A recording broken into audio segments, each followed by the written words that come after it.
So today's project starts with some reclaimed teak that I picked up a few years ago from a local resort here in Colorado. This teak actually used to be part of a bench that I had ambitions of refinishing, and after lugging it around for 5 years, I finally decided that's never going to happen. So might as well make something useful out of it and enjoy it. Alright, so I'm skimming off all of this paint. Rather than trying to sand it, I figured running it through the joiner would be quick and easy, and it was. Alright, so I gave the teak about a day to acclimate to my shop without all that paint on there. So here I'm just giving myself a 90-degree corner that I can later surface with the planer and get a final dimension.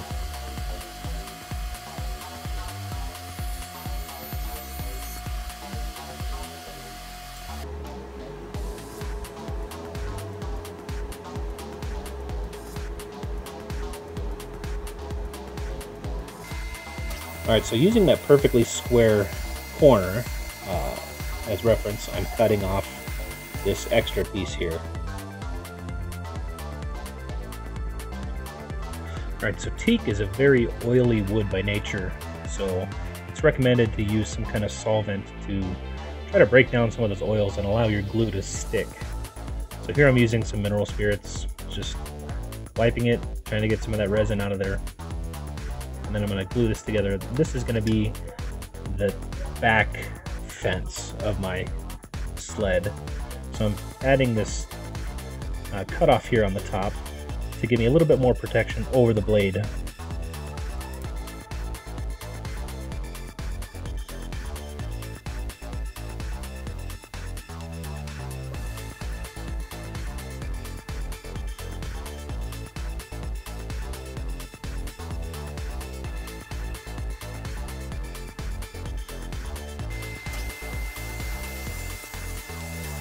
So here I'm just ripping it in half to get two pieces.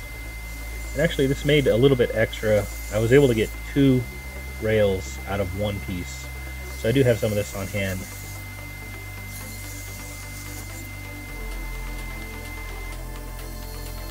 And so here I'm just ripping the base to width. And the dimensions I went with are 36 inches wide and 24 inches deep. So I can get the 24 inches on my table saw, but I have to do the 36-inch cut on my miter saw. Now I just cut it halfway through, flip the board over, and then finish the cut.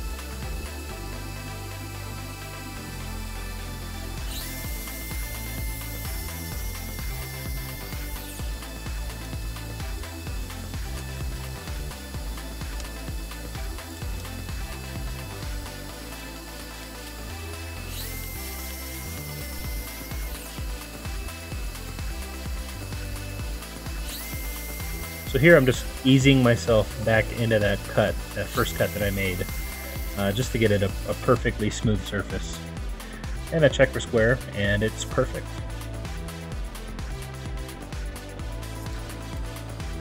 And then I'm pre-drilling the rails, and I'm countersinking these. That way I can get some screws in there. And I'm not going to glue these down just because I may want to change things in the future. I'm just going to screw it to the base.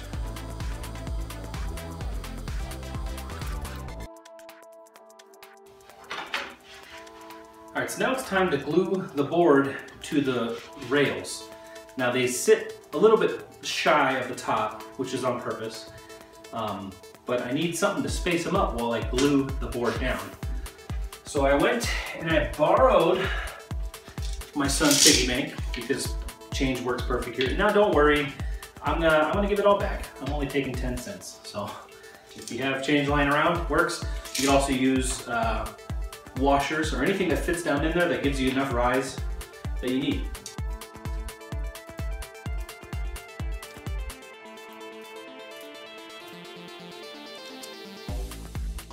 Now what I want to do is make sure my rails are flush with the front, and this is going to give me a nice reference point for the board when I lay it down.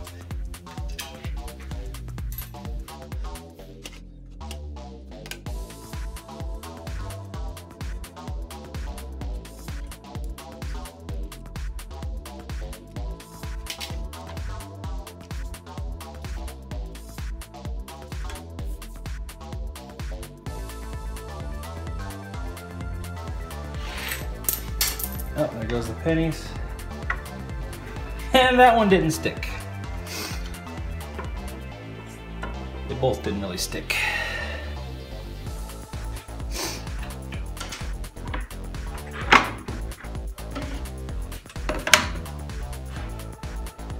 So line up these fronts, get the back kind of where you want it. You gotta work quick here, and I'm just using little dabs of glue. I don't want to change much in the elevation. And just go ahead and drop it in reference to your fence. And then quickly slide these where they need to go.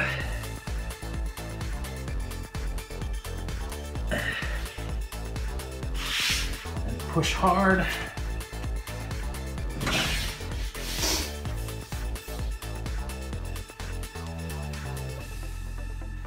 And they should be good.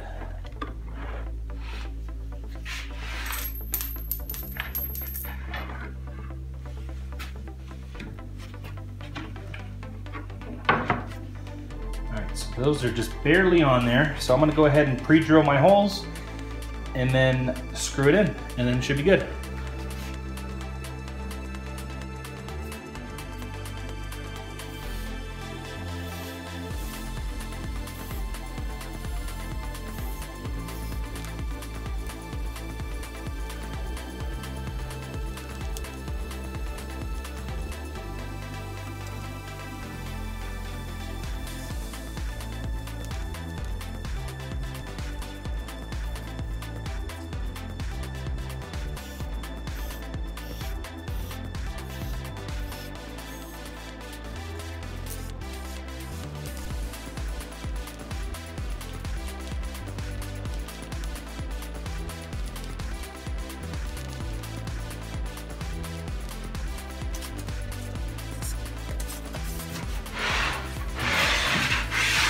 All right, so I've been working this back and forth a little bit, and it's loosened up quite a bit, so I think it's figuring out where it wants to be. And so what I'm gonna do is, got a little card scraper here. I'm just gonna quickly break these corners.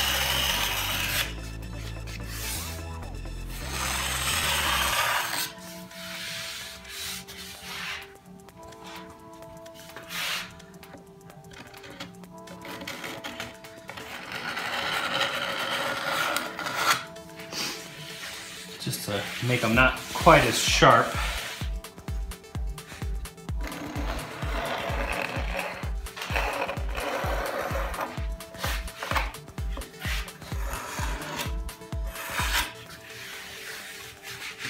And then I'm gonna go ahead and wax it up, and we should be good.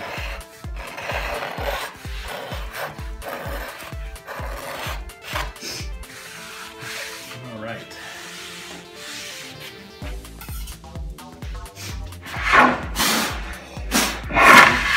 See how that did by itself.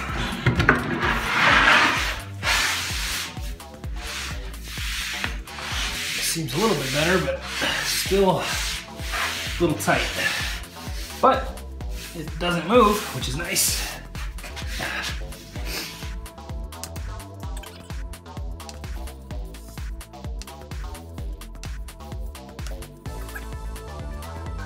All right, so after the glue dried on my fence, I went ahead and surfaced one side to get it perfectly smooth and square. And it just so happened that one pass was enough, and it ended up being perfectly square. And then it was off to the planer to get it the final dimension. Now I'm trying to keep it as thick as I possibly can just for that support on the fence. I think it ended up being around 1.25 inches, but as it's a pretty hard wood, I'm not concerned. And while I was here, I went ahead and did the back fence, which ended up just being slightly over 1 inch thick. Again, that's just for support. Not much needed there. But look at that grain. And so here I'm just using a can to give me some gentle curves, just to soften up the top there. Nothing special, just enough to keep it from hurting.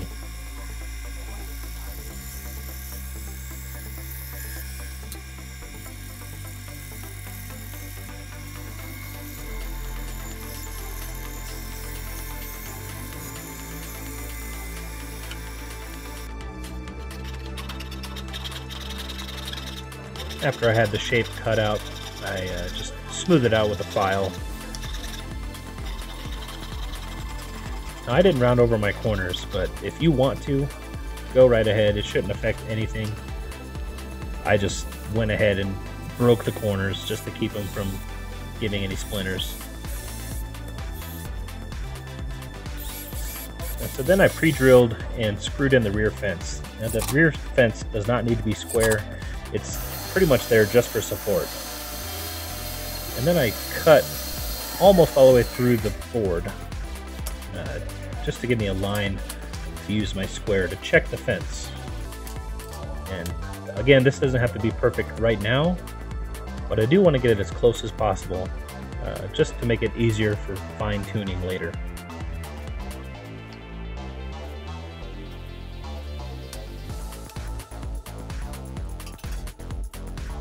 So now that it looks pretty square, I go ahead and anchor one corner. This will be my pivot point for adjustment. And then the other corner is just to anchor it in so I don't have to have a clamp on while I'm running through.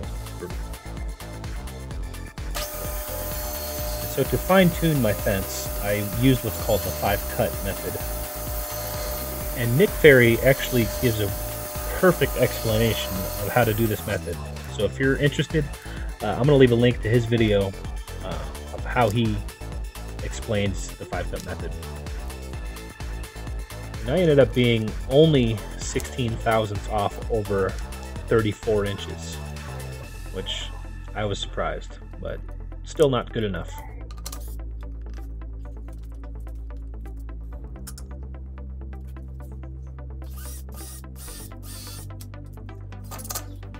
So here I anchor in the final position of my fence, and I do the 5-cut method one more time just to see how the adjustment did.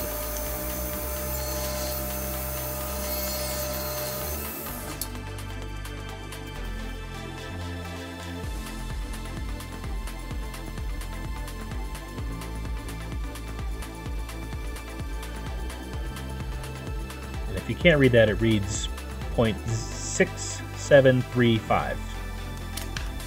So I go ahead and write that down. Check the other side. 0.6735. Perfect. And so here I'm just going to do a test cut. But while I'm doing that, please leave a comment if you have any questions. If you like what I'm doing, give me a thumbs up. And if you haven't already, go subscribe. It really helps me out. And I'm excited to be making videos for you guys.